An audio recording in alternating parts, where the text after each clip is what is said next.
Hello guys, welcome here to Sunday Morning Tinkle. Man, we're on number 110, and we're 1 week away from our little vacation here, and you're only a few days away from yours, so...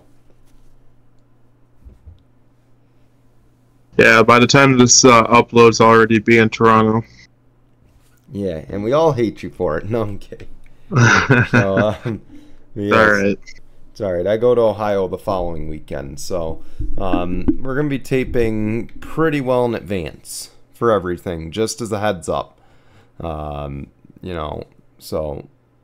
if we're missing news, that comes out Friday, Saturday, forgive us. We're taping well in advance. But anyway, we're going to talk the latest on Bob Huggins. We're going to talk about the Charlotte Hornets. We're also going to talk DeAndre, Hopkins, and Dalvin Cook. And then, of course, we'll wrap things up with our tinkle on this. But I'm going to begin things by talking about Bob Huggins. He is going to step down as the West Virginia coach amid his DUI. Unfortunate. I thought maybe he'd stay on board and they'd work things out. But that's not going to be the case. So West Virginia will be looking for a new head coach, and Bob Huggins, I don't want to say his career is over because Rick Pitino came back from the, if you recall, the hooker scandal that happened at Louisville. So Right. we know this is not the end. If Bob Huggins chooses, it's not the end, is what I should say. So, I guess, are you shocked by this? I mean, it seems a little crazy, but typically when you do something like that and you get arrested for DUI, it doesn't look very promising for, the organization going forward. I'm hoping that maybe he can turn his life around and be able to still coach just for a different team organization. Mm-hmm. So we'll see what happens in a case like this, but it doesn't look very promising for a guy that's trying to further his career. He's accomplished all I can say is get the kind of help that you need so you can move forward. I know it's a deadly disease. They say it's not, but it is. Being an alcoholic is not, nothing to take lightly. So I'm hoping that he can get the desired help he can get, and hopefully he can, coach in the near future. That's all I can really say about that, honestly. I don't know really too much about everything that's going on with that, so. Yeah, exactly. And, again, it could have been a one-time thing too, but I just hope that he learns from this and he'll get his second chance that he deserves. And it'll be interesting to see what happens with West Virginia now that he is no longer the coach.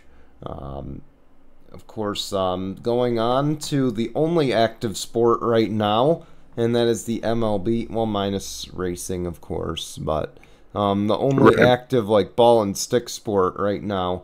Acuna Jr. and Shohei Ohtani have been named MLB All-Star starters. And, of course, Ohtani, keep in mind, he is leading he has put the Angels on his back this year. He leads in every category, batting and pitching, for the team. So, personally, I say for him, I don't know anything about Acuna Jr. and how he's doing, but Ohtani, though, well deserving. If he's their entire franchise, he's more than deserving of being a starter. Right.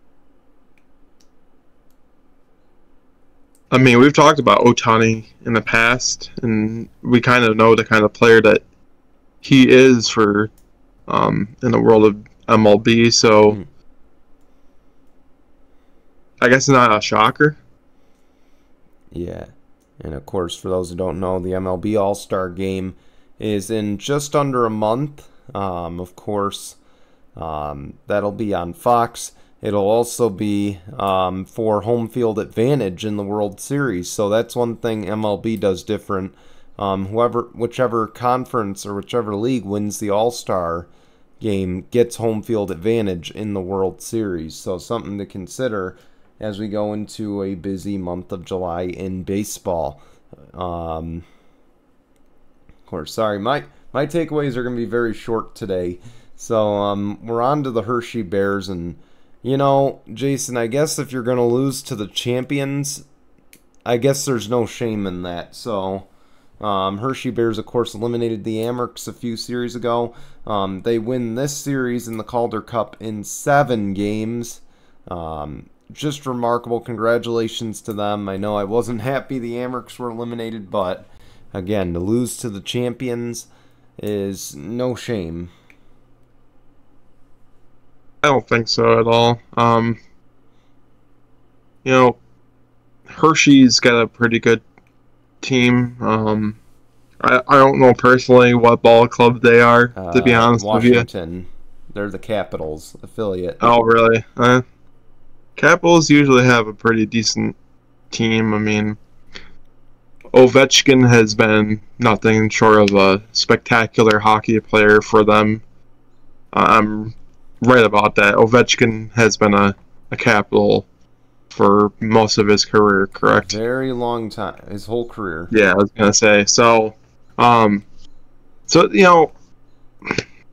they can produce some great players. I mean, don't get me wrong. I'm not saying that Rochester's not short of being a spectacular team. Look at what they have done the last few years. So to see Hershey win it all is great.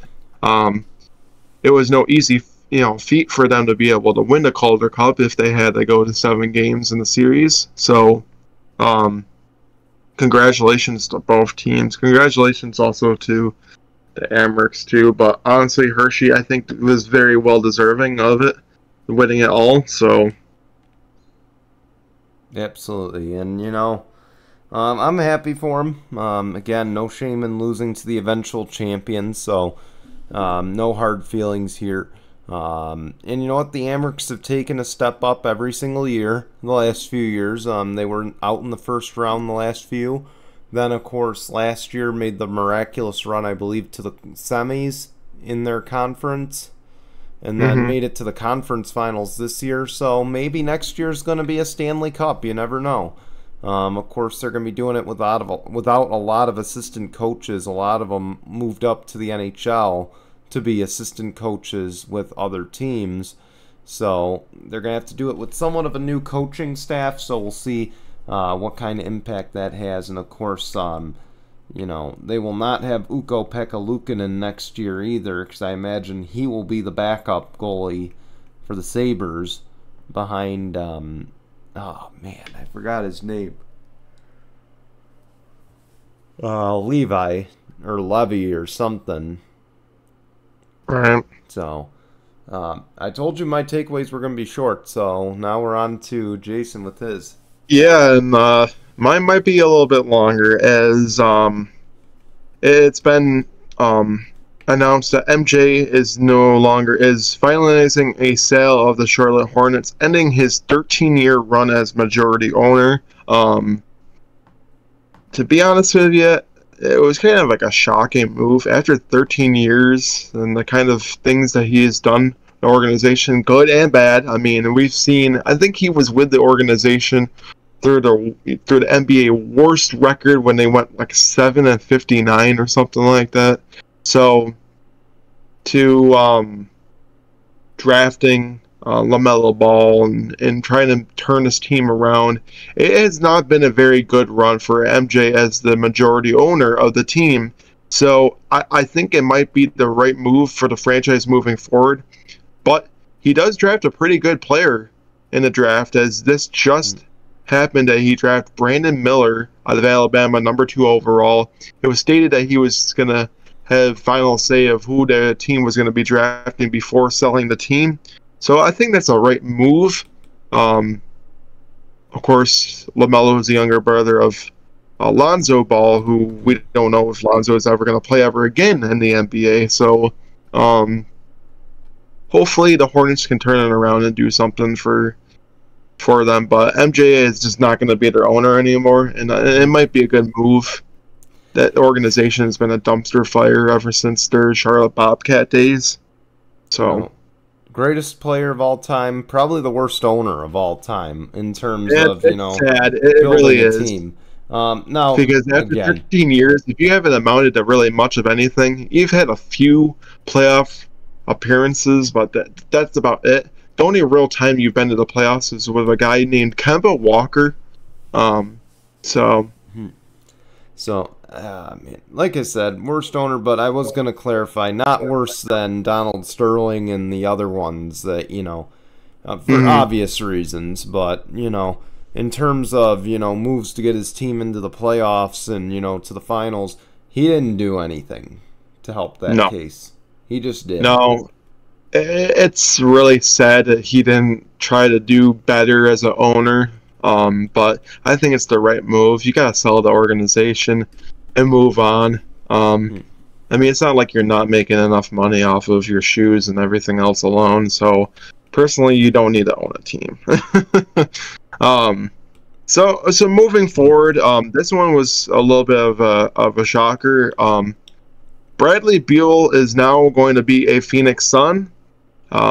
They basically traded. They swapped point guards, I should say. Bradley Beal got traded to the Phoenix Suns in exchange for CP3. I'll talk about that a little bit more, but thoughts? You get a new big three in Phoenix, so there's that. I personally don't know if this is enough to get them over the edge, but if you're looking at this, I would think that Bradley Beal would be an upgrade over CP3.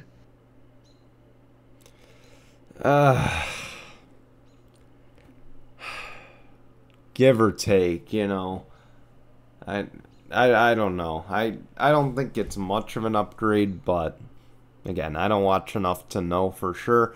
But I'm gonna be really upset if they win it without CP3 because he deserves one, obviously. I know, but that's where I'm gonna be getting into that moment soon. But personally, I think the Suns. Actually, hear this out. The Suns might have shot themselves in the foot because they do not have control of their draft picks until, you want to know when, Brian? 2031. This sounds like Sean McVay style trading. Yeah, they might have shot themselves in the foot. So Phoenix is all in and trying to win a championship. I don't think the Suns have ever won a championship in franchise history, so they're trying to bring their very first championship to said franchise. So, of course, we know about Charles Barkley and the amount of times with the Suns where he never won a championship and stuff like that. So I don't think, like I said, I don't think the Suns ever won a championship. They're trying to everything they can. They're trying to go all in, playing poker and going all in, putting all their chips in the pile all at once. I'm hoping that they can get success with what they have. I don't think they have a bad starting lineup. I mean, they have CP3, or not CP3, they have Devin Booker, Bradley Beal, Kevin Durant, DeAndre Ayton. I mean, in a decent bench, and that's not saying that they aren't a bad team, but the last few years, you've had a great team, and the only time that you went to the finals was against the Bucks and lost. And ever since then, you've had second-round exits. So hopefully Bradley Beal can be the guy that can get them back to the finals. I'm not saying it's going to be absolutely a win, because I'll talk about that too. But it looks like the East has, kind of ramped up. But the West might have gotten a lot better, because CP3 literally went. This is how it went. He went from being on the West to the East, but then back to the West, as now he is now going to be part of the Golden State Warriors. So in a span of everything, now you have a new number 3, as Jordan Poole was wearing number 3 with the Golden State Warriors, and now that number is going to be Chris Paul's.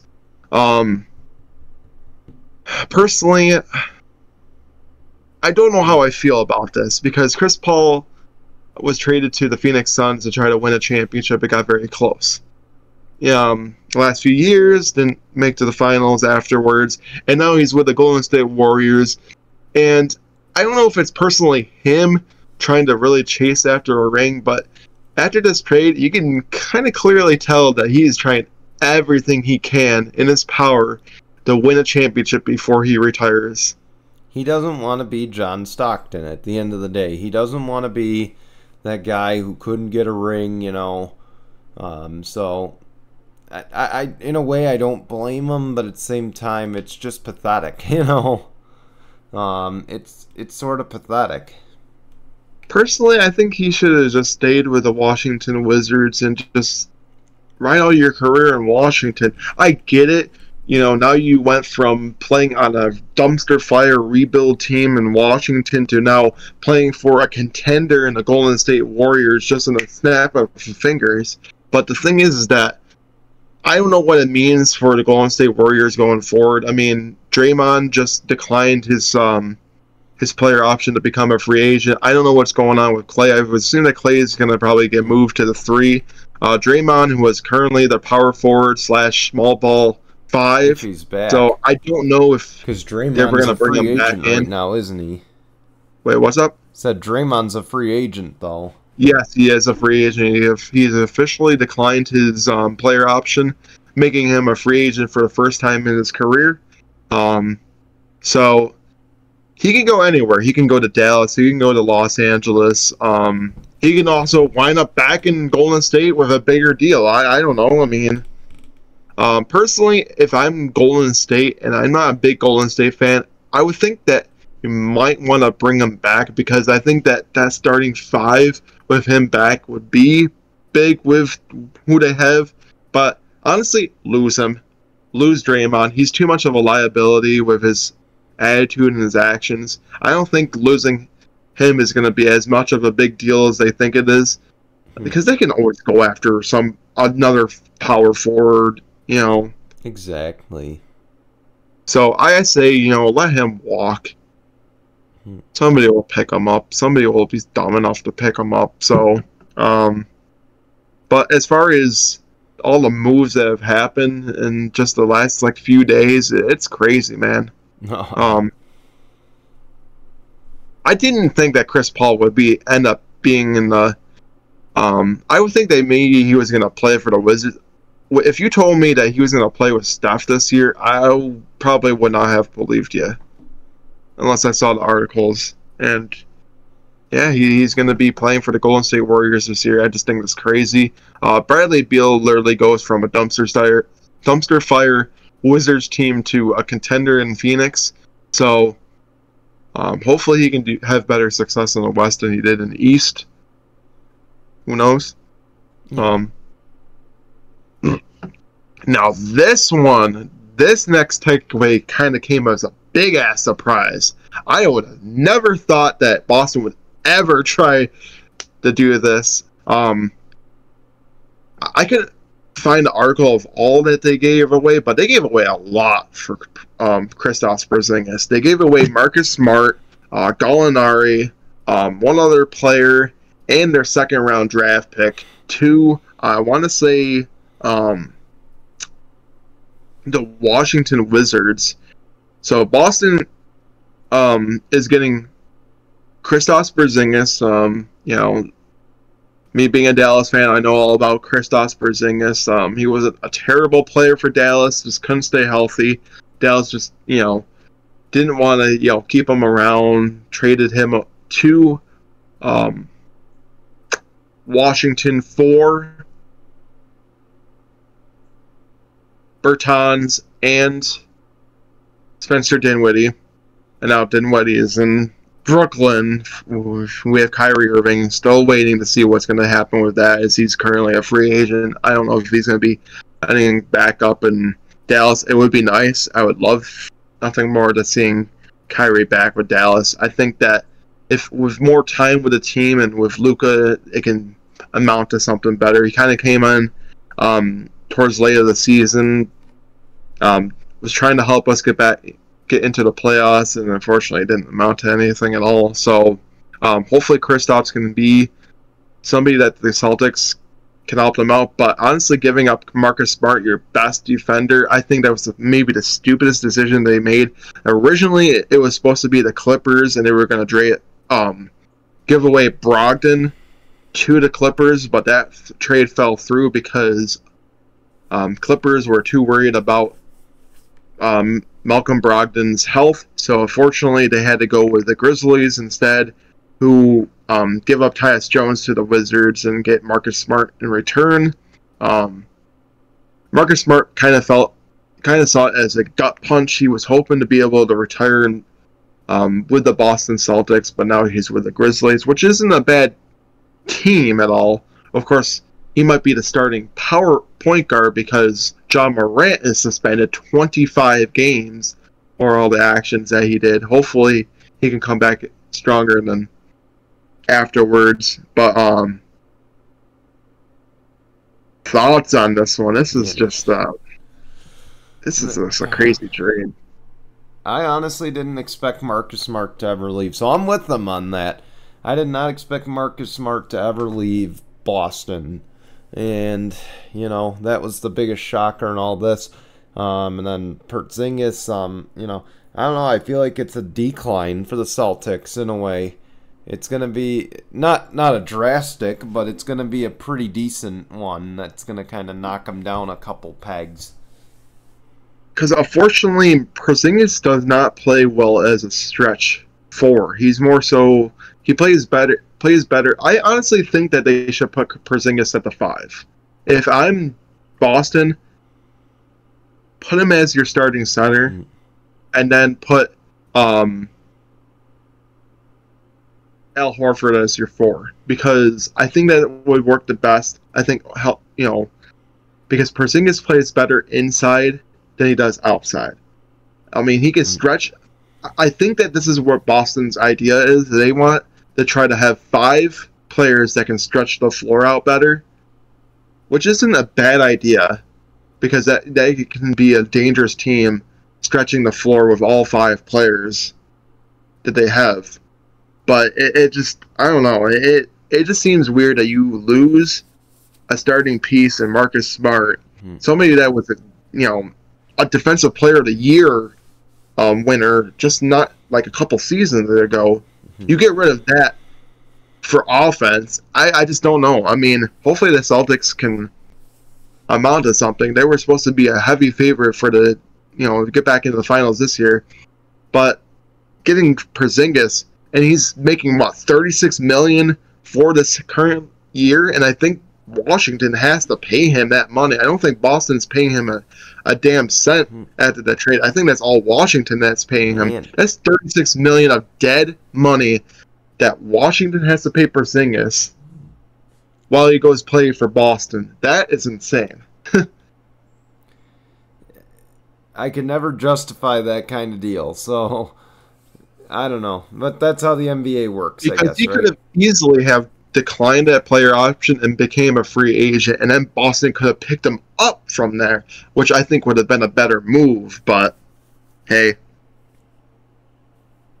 he bought into that option and then got traded away. So now Boston takes in his salary, but Washington has to pay it because of it. So I think that Porzingis can definitely stretch the floor more for Boston.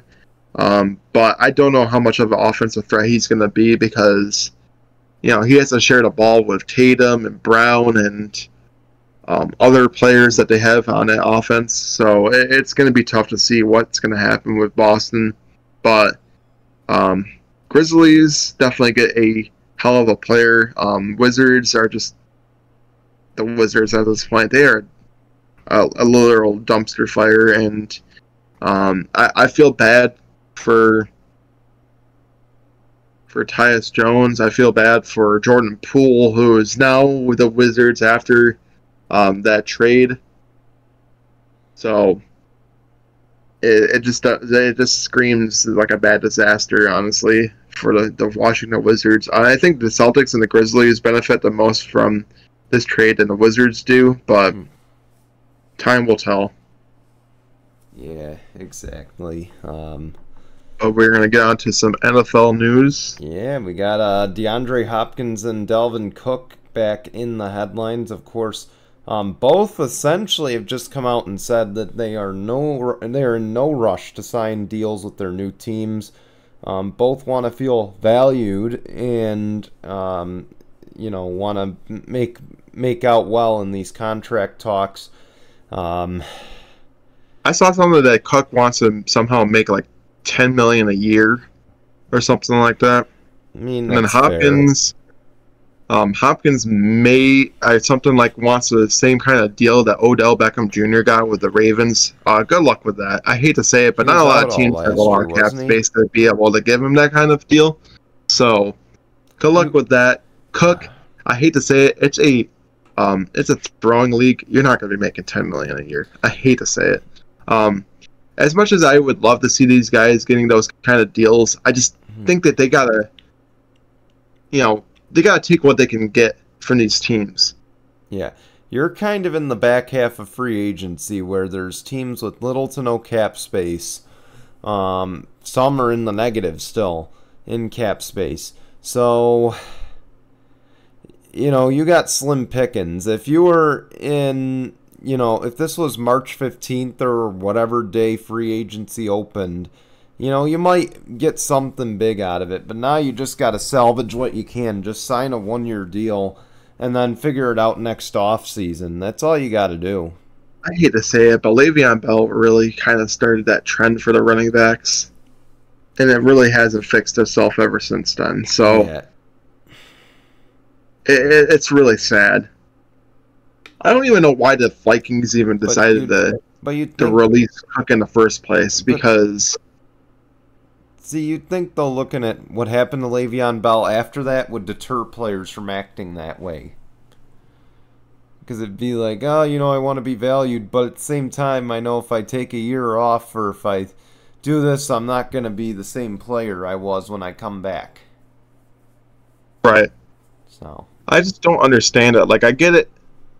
That's all a lot of these players do is, they do this so then they can get the money that they think that they're, owed. But at the end of the day, you just gotta take what is given to you. It's only going to be a 1-year deal, and then you can possibly sign an extension afterwards. So, yeah. I mean... Sign a 1-year deal and ask the team, please don't franchise tag me because I want my options open next free agency. Right. I don't think that's a hard ask. What I would love for a lot of players to do is sign those kind of deals so then they can see their value after said year. If they do well, then they can get an extension. But if they don't, then it's going to be the same thing all over again, where you're sitting in free agency. Nobody wants to sign you. You don't want to sign a deal. Hopkins just had a free agency visit with the New England Patriots. Apparently, it didn't amount to anything because he's still a free agent. So I don't know. Like these players are tagged with multiple different teams that want them, but yet they're being way too arrogant that they don't want to sign any small deals because they want like 10, 15 million, almost 20 million a year. You're not going to get that kind of deals because these teams just don't have that kind of cap space to be able to amount to it. It's not like the NBA where the cap and the hard cap keep on rising. NFL, yeah, it's rising, but it's not. They have a harsher hard cap than the NBA does. So it's not like you're going to be able to get like 30 million a year contracts. You're the most you'll probably you'll be lucky if you can even get 20 million a year being a wide receiver or a running back. It's just not that kind of league where the league for the NFL, those kind of contracts come to that to the quarterbacks more than they come to the running backs or the wide receivers. So good luck trying to get those kind of deals. Yeah, exactly. So I mean, Hopkins maybe more so than Cook. Hopkins, Hopkins is still a top receiver. Cook, Both of them kind of didn't perform at the top level last year. Let's face facts. They both didn't play at at the top of their game last year. right. So I feel like they should just sign the 1-year prove it deals, and then if they prove it, they get the big money. If not, oh well. Life goes on. So, with that, I think it's time for Tinkle on this, right? Yes. So, Jordan Love, tried to continue Aaron Rodgers' tradition of saying that he owned the Jets. Well, he made quite a mistake and said to the Bears, oh my gosh, owning the Bears. So, sorry, I've been up since midnight and we're taping at 9 o'clock at night. So, or I've been up since 3 and taping at 9 at night. So, Jordan Love tweeted Happy Father's Day to the Bears. Jordan, Aaron Rodgers owned the Bears. You've inherited ownership. You should be saying, hey, Bears, do I get a Happy Father's Day? Not the other way around. Jordan, tinkle on this, man. Come on. Yeah, I agree. But is this a foreshadowing of what's to come?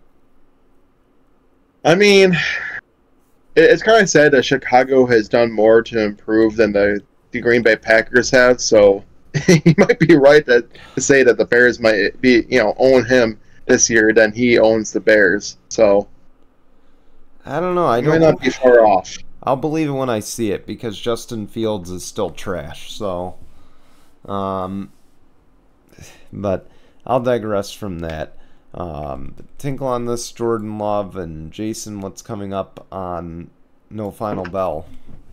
Oh yeah, so episode 85 just as we're recording on a Thursday, No Final Bell just did release. So by the time this airs, it will have been out for quite a good amount of time.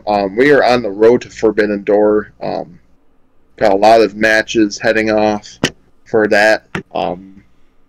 I'm looking forward to it. Marty and I will be there for Collision and for Forbidden Door. And there's going to be a lot of great matches. I mean, CM Punk's going to be there, Sting, and Minoru Suzuki. It's just going to be a great, awesome experience. Of course, we'll talk about, our experience just being there for Toronto and for Collision and Forbidden Door. But for the next episode, it's just going to be Forbidden Door, and then of course afterwards it's just going to be talking about the events leading into All In London, England. So we definitely look forward to talking about that and our experience and everything like that. So with that, what is coming up on Out of Turn 4? They'll be in Toronto while this is premiering, but we, of course, I will be on the road to Mid-Ohio this week. So we'll be taping much earlier in the week than we normally do. So be ready. It's probably going to be a short show, much like this one. Not much news, I'm sure. But so that's just the program. Well, I'll have a little more of a programming note in a second about this show. But coming up on Out of Turn 4, we'll get you ready for Mid-Ohio. We'll get you ready for the first ever time that NASCAR is on a street course, and it'll be in the downtown streets of Chicago. So that is going to come up. And on top of it, of course, if you missed last week's episode, go back, because we talked about Road America for the IndyCar Series, but we also did our 2024 silly season preview, and one bit of news has already dropped, and it was the worst kept secret in the garage. 32-year-old Josh Berry will be replacing Kevin Harvick at Stewart-Haas Racing next year. That's right, the man who's come up from dirt racing, never really got a big chance to race in NASCAR. He has finally made it to the top echelon of the sport. So congratulations to Josh Berry. Very well deserving. We're going to talk about that amongst other things. But again, go check out our silly season preview show that we did. On Tuesday last week, I talked about where I think everybody was going to go for free agency. There's not many moves, but it was a good one, I think. So you guys will want to check that out. We will have an IndyCar one in the future, but I'll announce that much later. So that's what's coming up on our shows this week. Tune in Tuesday at 5 for Out of Turn 4. Also tune in, by the way, all weekend. I'm sure I'll have some live videos coming out on Facebook at Tinkle Sports from Ohio, so you won't want to miss that. I was going to say, we may or may not. I mean, I know Marty and I plan on probably making some signs for Collision and Forbidden Door, and then also we're probably going to maybe do some live reactions or so. Maybe can show you stage designs for both. Who knows? Yeah, definitely we're going to be posting a lot of pictures up on social media, so definitely keep a lookout for that. And keep a lookout for us too. We'll probably, like I said, I'm teasing that maybe, just maybe, if we're live streaming in the garage, you could see some interviews pop up. I don't know, some random like chats with drivers you might see pop up. So you might want to tune in. So might have our first guests on Tinkle Sports and Entertainment. Our first professional sports guests. So, hey, we'll see. But hey, tune into that. I'm gonna try not to lose my pit pass, though, doing that. So, again, I'm pretty sure I gotta have a media credential, but hey, I don't want to get in trouble. So, Mid Ohio, if you're watching this, you didn't hear a damn thing. No, I'm yeah, so programming note, of course, next week will be our final show of the season.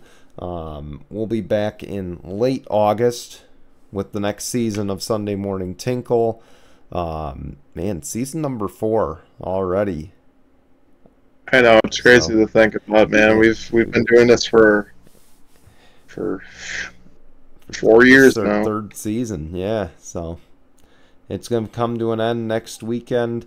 We'll be back late August, and then, of course, we'll have our NFL season preview again. That'll be, I believe I said September 6th at 7 or 8 p.m. Eastern on YouTube, Facebook Watch, and our audio platforms, so you will want to tune in for that.